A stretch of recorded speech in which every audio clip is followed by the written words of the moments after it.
Et toujours sur la question de l'opposition togolaise, je m'en vais faire certaines confidences parce que nous, journalistes, nous avons l'occasion de rencontrer un certain nombre de personnalités, notamment des ministres et des autorités. Et cette confidence vient d'un ministre important du gouvernement qui, pendant que Agbome Kodjo essayait de revendiquer la victoire, disait que voilà, c'est lui qui a gagné et qu'il vilipendait Jean-Pierre Fabre, j'ai posé la question à savoir, mais qu'est-ce qui s'est passé entre-temps quand le PNP avait engagé les hostilités en 2010, en août, quoi, en août 2017, 2018, pour demander le départ de Faure Gnassingbé. Et qu'est-ce qu'on m'a répondu? On m'a dit, et avec respect, la personne, le ministre en question m'a dit avec respect que c'est Jean-Pierre Fabre qui a été le plus constant et le plus redoutable dans ces moments où on tentait d'amener l'opposition à faire des compromis ou à se compromettre, à faire des compromissions, si je peux l'appeler ainsi. Pourquoi je le dis? Parce que il m'a affirmé qu'il comprend aujourd'hui la haine viscérale que Dame Adjamagbo est en train de nouer, d'infliger à l'ANC et à Jean-Pierre Fabre. Pourquoi? Parce qu'à un moment donné, le pouvoir avait presque tout donné. Le chef de l'État, Faure Gnassingbé, était prêt à nommer un premier ministre au sein de la C14 et à engager des réformes pour que les choses puissent s'apaiser, en attendant que la CEDEAO puisse dire le dernier mot. Mais malheureusement, à l'époque, ou heureusement, je ne sais pas, parce que nous étions dans un temps donné, Jean-Pierre Fabre a été intransigeant. Il dit aucune compromission sur le dos du peuple.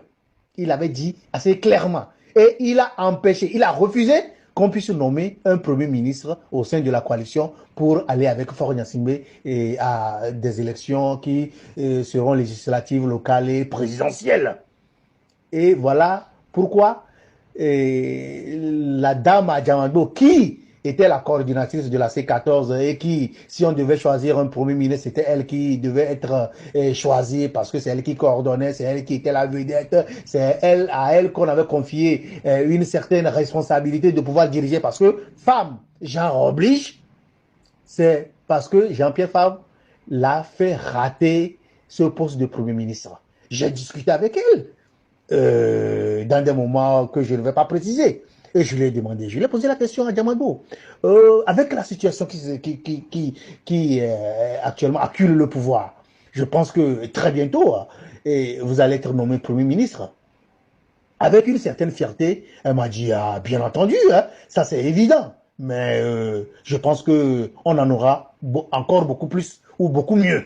Cela veut dire qu'elle ne vise pas seulement que le Premier ministre, mais elle vise aussi la présidence de la République. Parce que, étant donné, à un moment donné, qu'elle a pensé que Faure était totalement secoué et puis il n'avait plus rien à donner, il devait démissionner ou bien les manifestations devaient l'emporter, elle était dans la posture de présidente de la République. Donc pour elle, c'est Jean-Pierre Fabre qui est venu mettre, comme le disent les Ivoiriens, du sable dans son attiquet.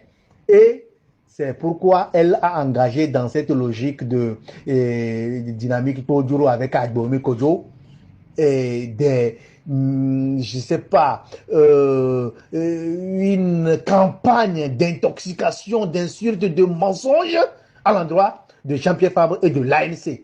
Et c'est ce qui a neutralisé, tué l'opposition actuelle. Waouh! Ne quittez pas, il reste notre ministre qui va donner son point de vue. J'espère que, à l'instar de M. Jean-Pierre Fabre, vous ne découvrez pas aujourd'hui que le président Faure Gnassingbé mène une politique d'ouverture, de cohésion, d'unité, qu'il a toujours cherché à dépasser des clivages qui n'ont plus lieu d'être, qu'il a toujours placé au cœur de ses préoccupations l'intérêt supérieur du pays. Vous savez, j'aimerais rappeler un certain nombre d'épisodes. Lorsqu'il était arrivé aux affaires en 2005, la première chose qu'il avait voulu, c'est mettre en place un gouvernement d'ouverture, voire un gouvernement d'union nationale. Et les présidents du Ghana de l'époque, John Kufuor, le président du Nigeria de l'époque, Obasanjo, avaient essayé d'aider à avoir des discussions avec les responsables de l'opposition traditionnelle de l'époque. C'est ces responsables de l'opposition qui avaient fait capoter la volonté du président de la République de conjuguer les énergies, de mobiliser l'ensemble des compétences du pays pour amorcer le redressement du pays. En 2006, à la suite de l'accord politique global, c'est le parti dont un des responsables au pays était M. Jean-Pierre Fabre, qui avait torpillé la mise en œuvre de l'accord politique global, alors que le président Faure souhaitait que l'ensemble des forces politiques et sociales acceptent de se mettre ensemble et de travailler pour le pays.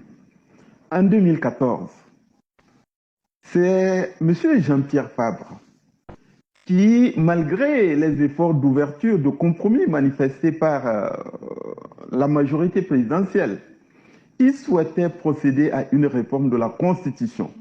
Sur les points sur lesquels nous nous entendions, c'est M. Jean-Pierre Fabre, entre autres, qui avait empêché la réalisation de ces réformes en tenant le discours selon lequel pas de réforme, pas d'élection. Mais pourtant, il a été candidat à l'élection présidentielle de 2015.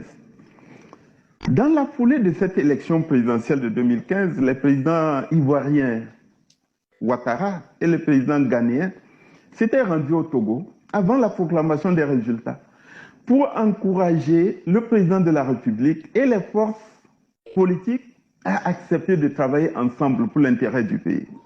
C'est toujours M. Jean-Pierre Fabre et ses amis qui avaient empêché la concrétisation de cette volonté. En 2017-2018, lorsque nous avons connu un mouvement insurrectionnel au Togo, lors des discussions, il était possible de s'entendre d'une part pour procéder à une réforme de la Constitution, d'autre part procéder à une réponse du cadre électoral et même travailler ensemble en vue d'organiser les élections législatives. Je voudrais vous dire aujourd'hui qu'en 2017-2018, le principal acteur et la principale force politique qui a torpillé la perspective d'un compromis, c'était l'ANC et c'était M. Jean-Pierre Fabre.